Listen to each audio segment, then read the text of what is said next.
ጠንቋዮች ግን እንዴት የሰው ልብ ሊያውቁ ይችላሉ ነው። እነሱ ቅዱሳን አይደሉም፣ እግዚአብሔርን ክደዋል።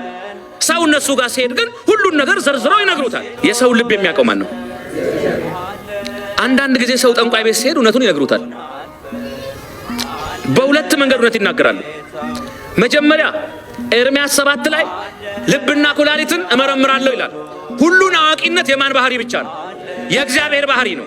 ሁሉን ማወቅ ሰው በእርግጥ ከእግዚአብሔር በተሰጠው ጸጋ ነገሮችን ሊያውቅ ይችላል።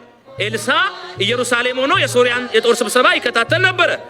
ሐዋርያት 5 ላይ ደግሞ ስናይ አናንያና ሰጲራ ገንዘብ ደብቀው ቢመጡ ቅዱስ ጴጥሮስ ገንዘብ እንደደበቁ ማንም ሳይነግረው አውቋል። የተደበቀውን ቅዱሳን በተሰጣቸው ጸጋ ሊያውቁ ይችላሉ።